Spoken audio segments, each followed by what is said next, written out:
Hello friend, welcome to my YouTube channel Focus Fast Math. आज के हम इस वीडियो में बात करने वाले हैं वैद्युत द्विध्रुव किसे कहते हैं, वैद्युत द्विध्रुव आघूर्ण किसे कहते हैं, वैद्युत द्विध्रुव आघूर्ण का मात्रक और बीमा क्या होता है, और आवेश किसे कहते हैं, आवेश का मात्रक और बीमा क्या होता है। तो सबसे पहले हम इस वीडियो में डिस्कस करेंगे वैद्युत द्विध्रुव किसे कहेंगे। तो वैद्युत द्विध्रुव का डिफिनीशन होता है, वैद्युत द्विध्रुव वह निकाय है जिसमें दो बराबर परंतु विपरीत आवेश अल्प दूरी पर स्थित हो, ऐसे आवेश को वैद्युत द्विध्रुव कहते हैं। डिफिनीशन में एक बार और पढ़ता हूँ, वैद्युत द्विध्रुव वह निकाय है जिसमें दो बराबर परंतु विपरीत आवेश अल्प दूरी पर स्थित हो, ऐसे आवेश को वैद्युत द्विध्रुव कहते हैं। जैसे यहाँ मान लीजिए, यहाँ पे हमारा क्या है, ये पॉजिटिव चार्ज है और ये माइनस चार्ज है, ठीक है। तो ये क्या हो, ये प्लस चार्ज जो हो हमारा वो माइनस चार्ज के विपरीत हो, और जो हमारा माइनस चार्ज हो वो प्लस चार्ज के विपरीत क्या हो, अल्प दूरी पर स्थित हो, मतलब कुछ दूरी पर ये दोनों चार्ज स्थित हो, ठीक है। तो ऐसे निकाय को हम क्या बोलते हैं, या ऐसे आवेशों को हम क्या बोलते हैं, ऐसे निकाय को हम वैद्युत द्विध्रुव बोलते हैं, ठीक है। अब हम इसके एग्जाम्पल को समझते हैं। यहाँ पे है H2O, ठीक है। ये क्या है, हमारा H प्लस है और ये क्या है, OH माइनस है, ठीक है। ये आप सभी लोग जानते हैं, जब इनका दोनों का आपस में क्रिया होता है तो हमारा H2O बनता है। तो यहाँ पे हमने कुछ मॉलिक्यूल ले लिया है, अणु ले लिया है, ठीक है। तो इन पे हम इनका एग्जाम्पल देखेंगे वैद्युत द्विध्रुव का। तो यहाँ देखिए क्या होता है, आप सभी लोग जानते हो किसी भी परमाणु में क्या होते हैं, प्रोटॉन और इलेक्ट्रॉन होते हैं, ठीक है। प्रोटॉन प्लस होता है और इलेक्ट्रॉन जो होता है वो निगेटिव होता है। तो जब भी हम प्रोटॉन और इलेक्ट्रॉन को किसी वैद्युत क्षेत्र में लाते हैं तो क्या होता क्या है, जब हम प्रोटॉन और इलेक्ट्रॉन को वैद्युत क्षेत्र में लाते हैं तो उनके बीच में दूरी कुछ स्थित हो जाती है। क्या होता है, उनके बीच में कुछ दूरी स्थित हो जाती है, ठीक है। इसी दूरी को हम वैद्युत द्विध्रुव बोलते हैं। क्या बोलते हैं, इसी दूरी को हम वैद्युत द्विध्रुव बोलते हैं। जैसे यहाँ मान लीजिए, ये हम मॉलिक्यूल जब लिए हैं H2O का, तो यहाँ पे हमारा क्या है, H प्लस है, ठीक है, यानी ये प्रोटॉन है, ठीक है। और ये क्या है, OH, ये जो हमारा है ये इलेक्ट्रॉन है, ठीक है। तो इनके बीच में क्या होता है, इनके बीच में कुछ दूरी स्थित होती है, ठीक है। इनके बीच में कुछ दूरी स्थित होती है, तो इसी दूरी को हम क्या बोलते हैं, वैद्युत द्विध्रुव बोलते हैं, ठीक है। ये प्लस चार्ज है और ये माइनस, ये एक दूसरे के विपरीत होते हैं। वैसे हमारा HCl में भी होगा, इस अणु में भी होगा। क्या होता है, H जो होगा हमारा वो प्लस होगा और जो Cl होगा वो हमारा माइनस होगा, और इनके बीच में कुछ दूरी स्थित होगी। क्या होगा, H और Cl के बीच में कुछ ना कुछ दूरी स्थित जरूर होगी। अब हम देखेंगे वैद्युत द्विध्रुव आघूर्ण किसे कहते हैं, ठीक है। तो इसका डिफिनीशन हमारा, वैद्युत द्विध्रुव के किसी एक आवेश तथा दोनों आवेशों की बीच की दूरी के गुणनफल को वैद्युत द्विध्रुव आघूर्ण कहते हैं। इसे P से, कैपिटल P से प्रदर्शित करते हैं, ठीक है। क्या है डिफिनीशन, वैद्युत द्विध्रुव के किसी एक आवेश, ठीक है, वैद्युत द्विध्रुव के किसी एक आवेश तथा दोनों आवेशों के बीच की दूरी के गुणनफल को वैद्युत द्विध्रुव आघूर्ण कहते हैं। इसे P से प्रदर्शित करता है। अभी हमने पढ़ा वैद्युत द्विध्रुव किसे कहते हैं, तो आप जानते हो प्लस और माइनस चार्ज के बीच में जो कुछ दूरी उत्पन्न होती है उसी को तो हम वैद्युत द्विध्रुव बोलते हैं, ठीक है। तो क्या ये कह रहा है हमारा डिफिनीशन कि वैद्युत द्विध्रुव के किसी एक आवेश तथा दोनों आवेशों के बीच की जो दूरी होगी, जो दोनों आवेशों के बीच की जो दूरी होगी, उन दूरी के गुणनफल को क्या कहते हैं, उस दूरी के गुणनफल को हम वैद्युत द्विध्रुव आघूर्ण कहते हैं। क्या कहते हैं, उस दूरी के गुणनफल को हम वैद्युत द्विध्रुव आघूर्ण कहते हैं। इसे P से प्रदर्शित करते हैं, ठीक है। जैसे हम यहाँ पे फिगर के माध्यम से समझते हैं, ये हमारा जो है ये पॉजिटिव चार्ज है और ये हमारा निगेटिव चार्ज है, ठीक है। तो इनके बीच में जो क्या कुछ दूरी होगा, ठीक है। तो इनके बीच में मान लीजिए दूरी हमारा क्या है, 2L है, ठीक है। क्या है, इनके बीच की दूरी 2L है, ठीक है। तो क्या होगा, जब इनके बीच की दूरी जो 2L होगा, वह आवेश के क्या होगा, वे आवेश की गुणनफल होगा। क्या होगा, वह आवेश की गुणनफल होगा। किसके गुणनफल होगा, इस पॉजिटिव चार्ज के, नहीं तो निगेटिव चार्ज के। ये जो 2L होगा यह गुणनफल होगा, ठीक है। इसी को हम बोलते हैं वैद्युत द्विध्रुव आघूर्ण। इसको हम कैपिटल P से प्रदर्शित करते हैं, ठीक है। तो इसका जो फार्मूला हमको मिलता है वो कैपिटल P इक्वल टू क्या होता है, Q गुणे 2L होता है। क्या होता है, P इक्वल टू Q गुणे 2L होता है।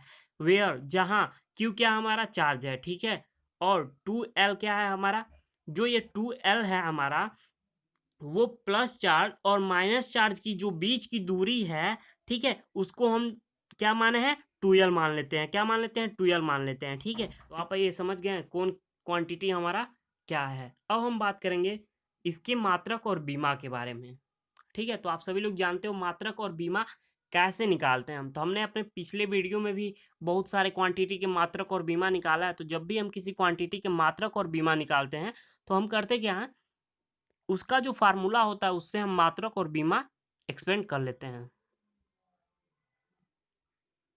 तो यहाँ देखिए इसका मात्रक क्या हो जाएगा, P इक्वल टू हमने फार्मूला क्या पढ़ा, Q गुणे 2L होता है। ठीक है, ये 2L क्या है, ये पॉजिटिव और निगेटिव दोनों चार्जों की जो बीच की दूरी है वो 2L है हमारा। तो ठीक है, जब ये देखिए हम इसका मात्रक एक्सपेंड करते हैं तो अब हम इसी से इसका मात्रक एक्सपेंड करेंगे P का। तो Q का मात्रक क्या होता है, Q क्या हमारा चार्ज है, चार्ज का मात्रक क्या होता है, कूलाम होता है। ठीक है, 2L क्या है, तो यहाँ देखिए जो 2 है हमारा वो कांस्टेंट है। तो कांस्टेंट का हमारा क्या होता है, ना ही यूनिट होता है और ना ही डायमेंशन होता है। ठीक है, तो इसका जो है यूनिट हमारा नहीं होगा 2 का, तो हम यहाँ पे एल का यूनिट देखेंगे। तो एल का यूनिट, एल क्या हमारा लेंथ, लेंथ को हम मेजरमेंट किस में करते हैं, तो लेंथ को हम मेजरमेंट मीटर में करते हैं। तो इसका जो मात्रक होगा वो मीटर होगा। ठीक, तो ये क्या हो गया, कुलाम मीटर हो जाएगा इसका मात्रक हमारा। ठीक है, बीमा की बात करें तो क्या होगा, P इक्वल टू, फिर हम वही फार्मूले पे अप्लाई करते हैं। तो P इक्वल टू Q गुणे 2L। तो Q, Q क्या हमारा चार्ज है, चार्ज का जो मात्रक होता है, सॉरी चार्ज का जो बीमा होता है क्या होता है, AT होता है। क्या होता है, AT होता है।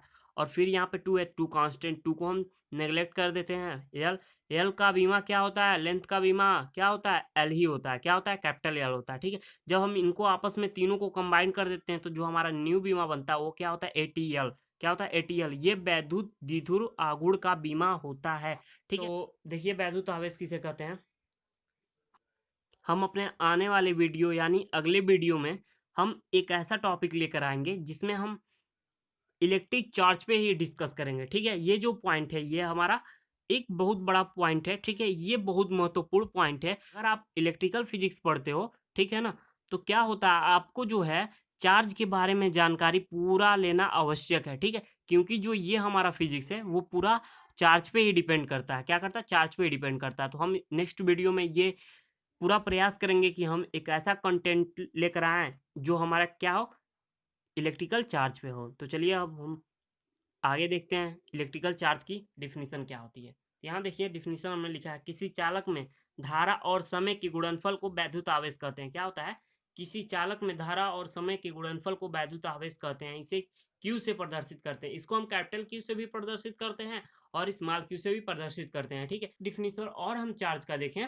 तो आवेश जो है वह क्या है, आवेश जो है वो पदार्थ का एक गुण है। ठीक है, पदार्थों को आपस में रगड़ दिया जाए तो उनमें परस्पर इलेक्ट्रॉन के आदान प्रदान के फलस्वरूप आकर्षण के गुण आ जाते हैं। ठीक है, तो इसी गुण को हम क्या बोलते हैं, इसी गुण को उस पदार्थ का हम आवेश बोलते हैं। क्या बोलते हैं, इसी गुण को हम उस पदार्थ का आवेश बोलते हैं। ठीक है, चार्ज होता है वह दो तरह के प्रभाव उत्पन्न करता है, एक तो चुंबकीय प्रभाव उत्पन्न करता है, दूसरा जो होता है वो वैद्युत प्रभाव उत्पन्न करता है। ठीक है, तो यहाँ पे जब आप वैद्युत पढ़ रहे हो, वैद्युत के बारे में पढ़ रहे हो, ठीक है ना, तो आपको इस आवेश के बारे में पूरा जानकारी लेना आवश्यक है। ठीक है, तो हम वो नेक्स्ट वीडियो में डिस्कस करेंगे आवेश के बारे में।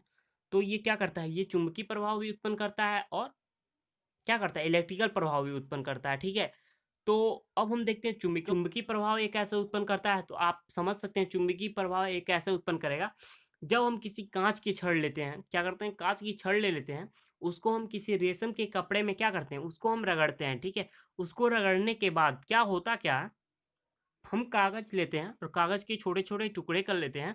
और जब हम उस कांच के छड़ को क्या करते हैं, कागज के टुकड़े के पास लेकर जाते हैं, तो क्या हमको देखने को मिलता है कि जो कागज के टुकड़े होते हैं वो क्या होते हैं, उस कांच के छड़ में क्या हो जाते हैं, चिपक जाते हैं। ठीक है, तो ये जो प्रक्रिया होती है कांच और कागज के टुकड़ों के बीच में, ये जो प्रक्रिया आविष्कार होता है ये कहलाता है हमारा चुंबकीय प्रभाव कहलाता है। क्या कहलाता है, चुंबकीय प्रभाव कहलाता है। अब हम बात करेंगे इसका जो वैद्युत प्रभाव है वो क्या है। तो आप सभी लोग जानते हो चालक में धारा और समय को जब ये एक्सपेंड कर देता है, ठीक है ना, आवेश जो है चालक में धारा और समय को एक साथ एक्सपेंड करता है, तो इस प्रक्रिया को, इस प्रभाव को हम क्या बोलते हैं, वैद्युत प्रभाव बोलते हैं। और ये आवेश कैसा राशि है, ठीक है ना, तो आवेश जो है हमारा वो अदिश राशि है। कैसा राशि है, आवेश हमारा अदिश राशि है। ठीक है, अब यहाँ पे देखिए इसका फार्मूला क्या होता है।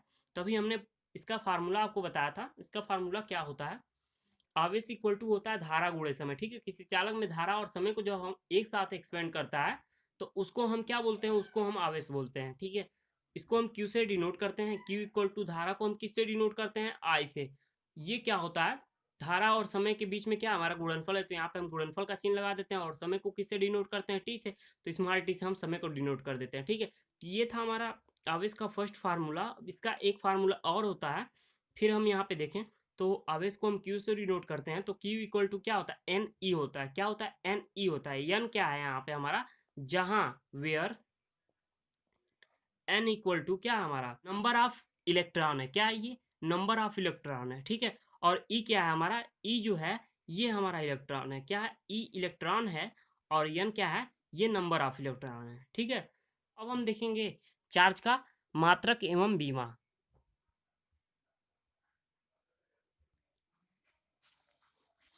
अब हम देखिए यहाँ से निकालेंगे आवेश की मात्रक एवं बीमा। ठीक है, तो अब आप लोग मात्रक और बीमा निकालना सीख गए होंगे, कैसे हम मात्रक और बीमा निकालते हैं। ठीक है, तो यहाँ देखिए अब इसका किसका मात्रक हमको निकालना है, क्यू का। क्यू क्या है हमारा आवेश, तो हम कैसे निकालते हैं, इसके फार्मूले से हम निकालते हैं। तो यहाँ देखिए क्यू का जो मात्रक है वो क्या हो जाएगा, आई गुणे टू, इसका फार्मूला हम लिख लेते हैं। ठीक है, अब इसके फार्मूले से हम मात्रक एक्सपेंड करते हैं। तो यहाँ क्या है, आई क्या है हमारा, आई जो है वो धारा है। तो अब देखेंगे धारा का मात्रक क्या होता है, तो धारा का मात्रक हमारा एम्पियर होता है। क्या होता है, धारा का मात्रक एम्पियर होता है। अब यहाँ देखिए ये गुणनफल टी है, यानी गुणे टी, तो स्मॉल टी मीन समय। समय का मात्रक क्या होता है, समय का मात्रक होता है सेकेंड। तो इसका जो मात्रक होगा, तो आवेश का मात्रक होगा हमारा एम्पियर सेकेंड होगा। क्या होगा, एम्पियर सेकेंड होगा। ठीक है, अब यहाँ देखिए क्यू का बीमा इक्वल टू क्या हो जाएगा, आई गुणे टी लिखते हैं। ठीक है, अब यहाँ पे आई क्या है हमारा, आई मैं आपको बार बार बता रहा हूँ, आई जो है हमारा वो क्या है, धारा है, करंट है। ठीक है, तो यहाँ पे करंट का जो बीमा होता है, सॉरी बीमा जो होता है वो क्या होता है, करंट के बीमा को हम, करंट का बीमा जो होता है वो हमारा ए होता है। क्या होता है, करंट का बीमा ए होता है। ठीक है, फिर अब हम बात करें टी का बीमा क्या होता है, तो टी का बीमा जो समय का बीमा होता है वो टी होता है। क्या होता है, कैपिटल टी होता है। ठीक है ना, तो अब इन दोनों को आप क्या कीजिए, इन दोनों को आप जब आप एक साथ करते हैं तो क्या होता है, ये एटी बन जाता है। क्या बन जाता है, जब आप ए और टी को एक साथ लेते हो तो ये क्या बन जाता है, एटी बन जाता है। तो ये जो बीमा हमको मिलता है लास्ट वाला, यही बीमा हमारा क्या होता है, आवेश का बीमा होता है। क्या होता है, यह हमारा आवेश का बीमा होता है।